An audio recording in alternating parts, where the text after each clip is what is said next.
Did I remember to press the record button? Yes, I did.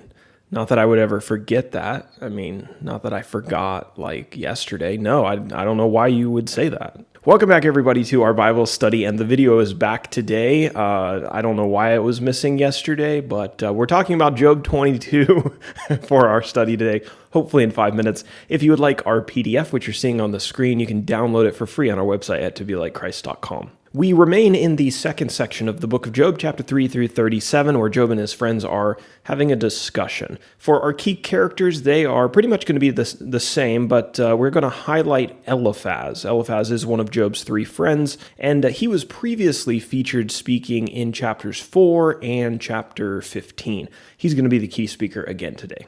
Our 30 verses today are going to be titled, Eliphaz Goes on the Attack, and that's pretty much what he does. He's pretty harsh in this chapter. Seems like he's kind of fed up with Job. He was fed up with Job insisting that he was righteous, and he kind of scoffed at that idea. And he seemed to accuse Job of arrogance in making too much of his righteousness, as if Job thought that he was righteous, and that really meant something to God. And Eliphaz says it doesn't mean anything to God. You don't benefit God in any way by you being righteous. So he starts off in a hostile way, and he continues in really an even more hostile way. He asks Job rhetorically, he says, "Is not your evil abundant? There is no end to your iniquities," in verse 4. Then Eliphaz lists a number of sins that evidently he thought Job was guilty of. And he seems to have just kind of conjured this list out of his mind. I mean, why didn't he bring this up earlier if he really knew all about this? And he doesn't provide any proof or any examples of Job actually doing these things.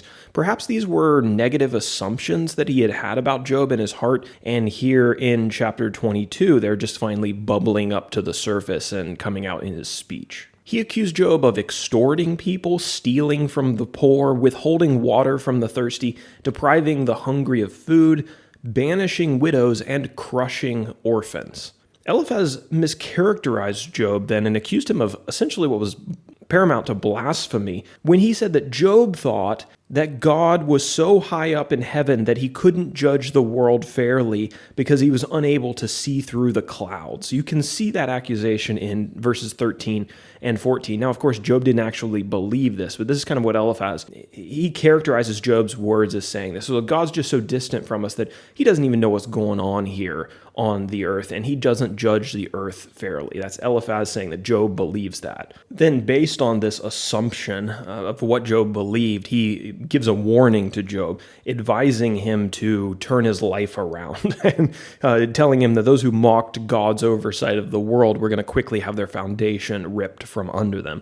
And then he again implores Job to get his life right and to acknowledge that God always judges fairly. And so therefore, what Job is getting is what he deserves. Verse 21, he says, "Agree with God and be at peace. Thereby good will come to you." He told Job his prayers would only be answered when he got his life right with the Almighty.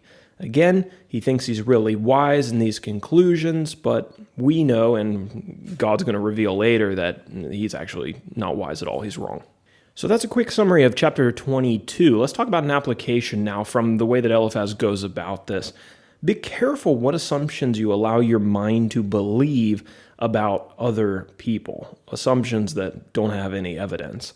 The human heart, and I admit mine is as guilty of this as any's, the human heart is very quick to judge people, to assume people's motives, and to harbor suspicions about people, to look at people with a critical eye. We like to look at ourselves with a really generous, merciful eye, and other people very critically. Eliphaz's suspicions and assumptions, they all come spewing out of his mouth when this conversation gets a little bit more heated. But Eliphaz is going to look the fool in the end because all of his assumptions and accusations are wrong. His critical spirit had him accusing and bad-mouthing a righteous man. A mind that always views others through a hostile and critical lens is not the mind of Christ. And there's several Bible passages that teach us to treat and to think of others with honor and respect. And in order to do that, we must keep our mind's eye from viewing everyone in the worst light all the time. Verses like Romans chapter 12, verse 10, love one another with brotherly affection, outdo one another in showing honor. You're not going to do that if you're always looking at other people, in a terrible terrible way. Philippians chapter 2, verse 3, do nothing from selfish ambition or conceit, but in humility count others more significant than yourselves. So there you have it. That is our Bible study in Job chapter 22. And Lord willing, we will be back to hear more from Job in chapter 23 tomorrow.